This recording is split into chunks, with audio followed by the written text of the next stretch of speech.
The life in the hereafter. What does the Quran say? Translation of Jahan-e-Fada by Ajaz Rasul. Ghulam Ahmad Parwez 1969. 15 Barzakh Partition. There is a belief held among some people in the Islamic world that there is an interval between the time of death and the resurrection, during which the dead body gets either azab or sawab, i.e., punishment or reward. This is commonly known as azab-e-kabar, or punishment in the grave. There is no support in the Quran for this view. According to the Quran, there are 2 deaths and 2 lives. They will say, Our Rabb, twice have you made us without life, and twice have you given us life. 40:11. In Surah Al-Baqarah it is stated, How can you reject the belief in Allah, seeing that you were without life, and He gave you life? Then will He cause you to die, and will again bring you to life. And again to Him will you return. 2:28. In other words, the state before being born into this life was like death, and then a human being is born into this world, and this is called life. Then the life in this world will come to an end, and this is called death.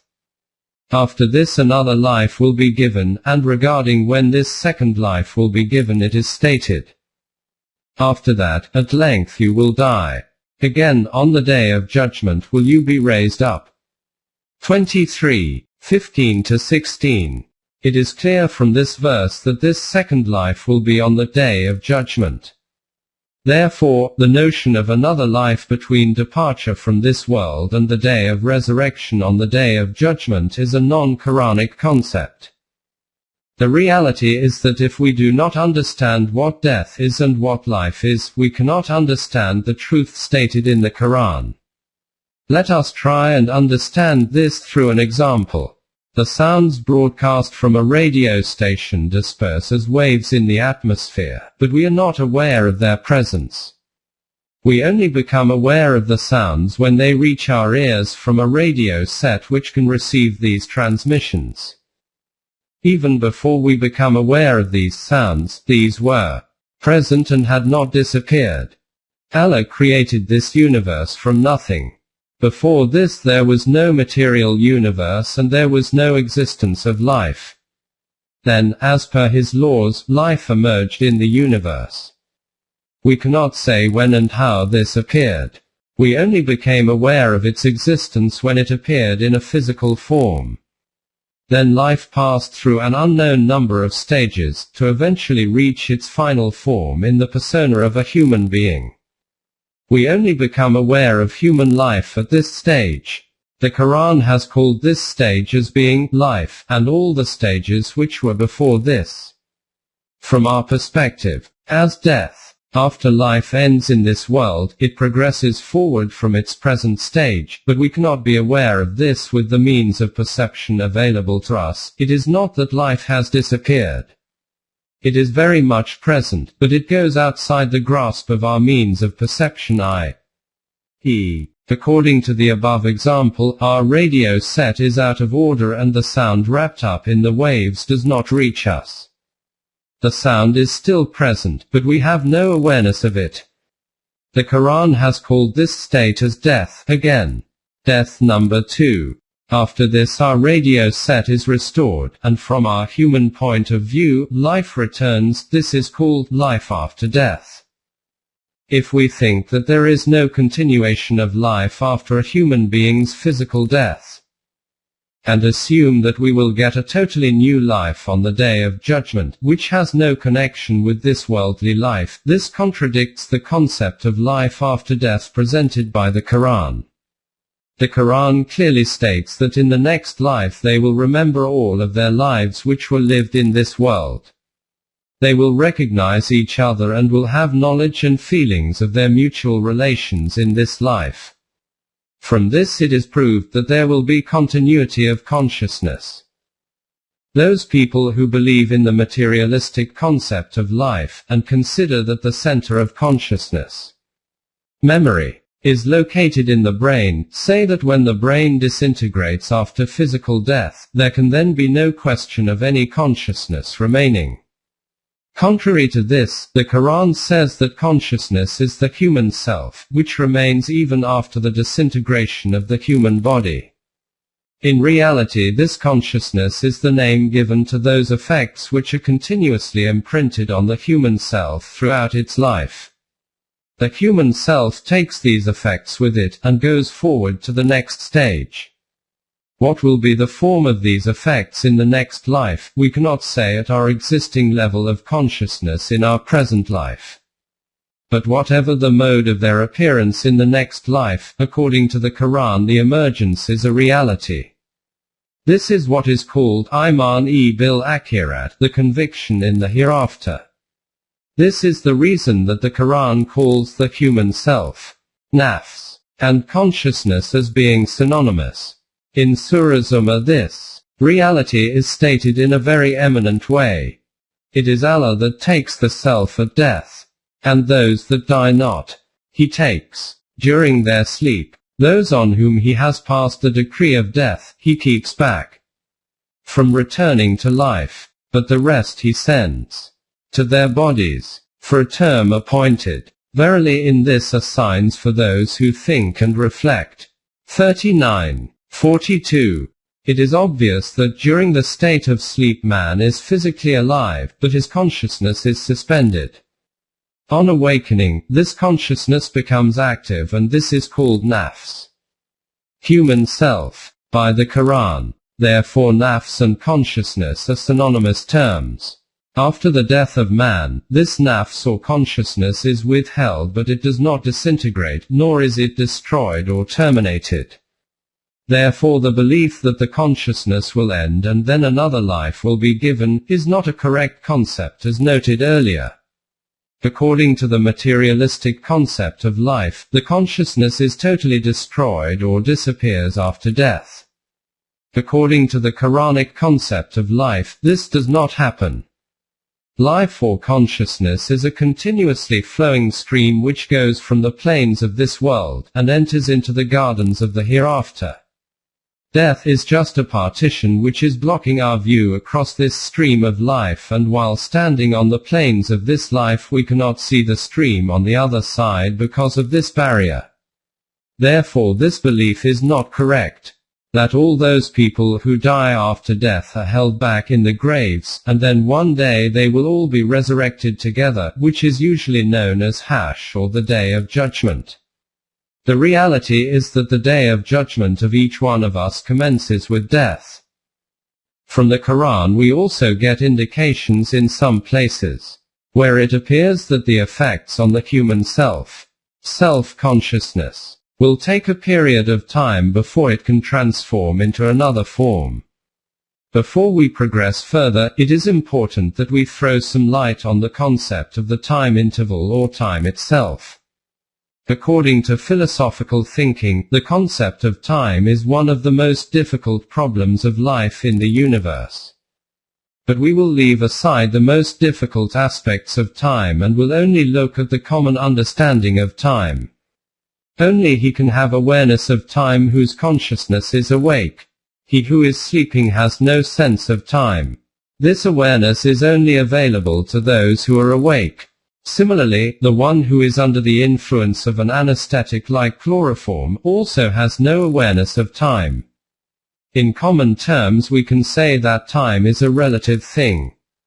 This is why philosophers call that time about which we do not have any conscious awareness of its passing, as that durationless time. 15.1 Barzakh partition. It is apparent from our discussion so far that in the so-called interval in which the self-consciousness transforms into a new form, an individual will have no awareness of this. This is why the Quran states that at the time of regaining consciousness man will say in a surprised state. They will say, "Ah, woe unto us! Who has raised us up from our beds of repose?" 36:52. Note that this interval has been referred to as a state of sleep.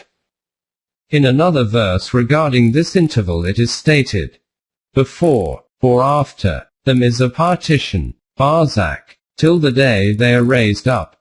23:100. In this verse the word used in the Quran for before can mean both before and after.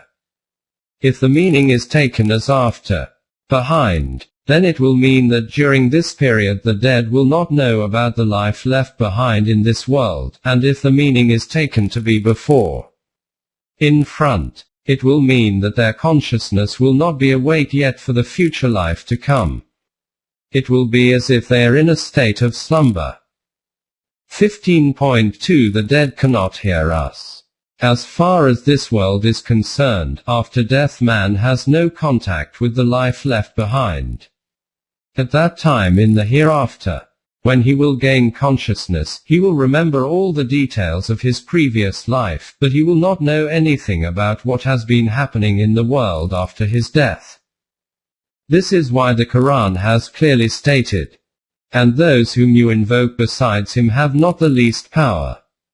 If you invoke them, they will not listen to your call, and if they were to listen, they cannot answer your prayer. On the day of judgment, they will reject your partnership, and none, O man, can tell you the truth, like the one who is acquainted with all things.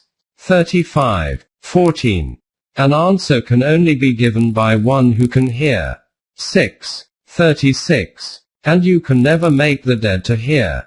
30:52. You cannot make those who are in the graves hear. 35:22. The dead and the living can never be equal. 35:22. The ones to whom people call standing at the graves do not even have an idea of who is calling to them and what he is saying, so much so that they do not even have any knowledge of when they will be resurrected. 46:5. See also 16:21. And in this there is no distinction between the great and the small. After death, all will have the same status and condition.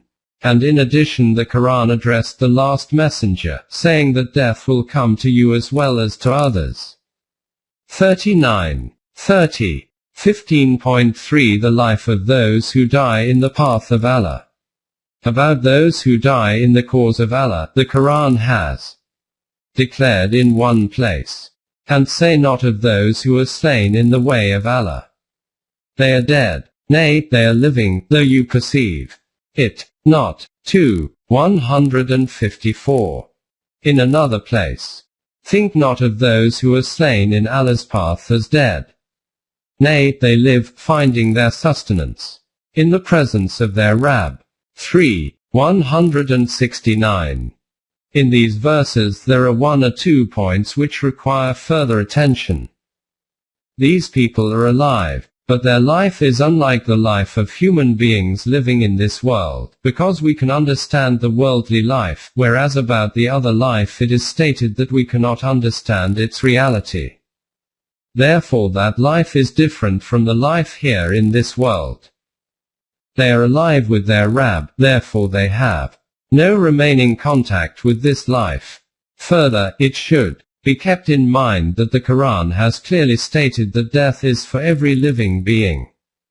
3:184. Even as stated earlier, for the messengers of Allah and none is exempt. 39:30. Therefore what we call death comes to those who lay down their lives in the cause of Allah. So their living, as mentioned in the above verses, relates to the next life and not the present life in this world. A great deal has been discussed in the Quran about the people who sacrifice their lives for the cause of Allah. But in the light of what has been explained above, we understand that the interval we have discussed earlier, in which there is a temporary suspension of consciousness after death, will not apply to those people who have sacrificed their lives for the cause of Allah, as they are exempted from it.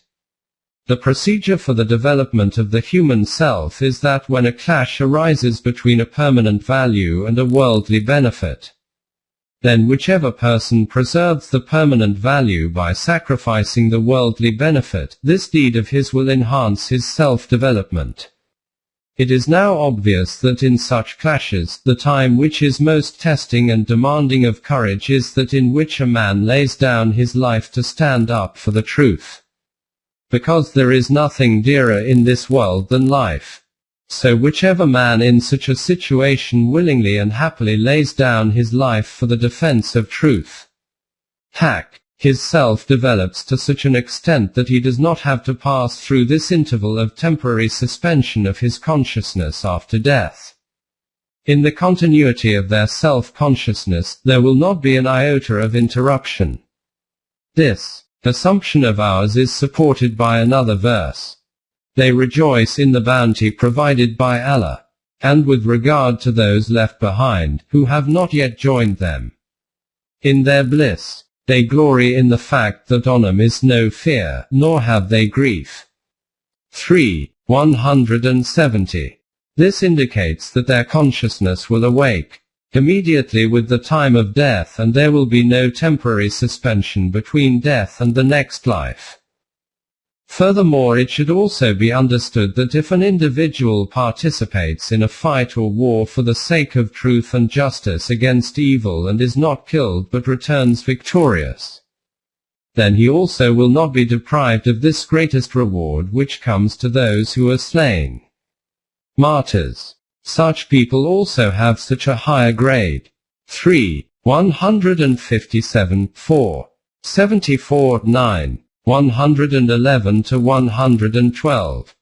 15.4 The state of consciousness in the next life. From some verses of the Quran it appears that in the next life consciousness about time will be different when compared to this life. So the estimate of the amount of time spent in this life will be different by people in the next life. In Surah Yunus it is stated, "One day he will gather them together. It will be as if they had tarried but an hour of a day. They will recognize each other." 10:45. See also 46:35. In Surah Rum, "On the day that the hour will be established, the transgressors will swear that they tarried not but an hour. Thus were they used to being deluded. But those endued with knowledge and assurance will say, Indeed you did tarry within Allah's decree to the day of resurrection, and this is the day of resurrection. But you were not aware." 30:55-56. In other words, both categories of people, the good and the bad, will not be able to estimate the amount of time spent in the previous life, but will say that only Allah has knowledge of its correct duration. In Surah Mu'minun, Allah will ask them regarding how long they stayed in this world. He will say, "What number of years did you stay on earth?" They will say, "We stayed a day or part of a day." But ask those who keep account. 23:112-113. In Surah Taha it is noted, "In whispers will they consult each other. You tarried not longer than 10 days. We know best what they will say, when their leader most eminent in conduct will say, You tarried not longer than a day." 20-103-104. From this it is clear that the state of consciousness at least about time will be different in the next life from this world. More details about this will be covered later.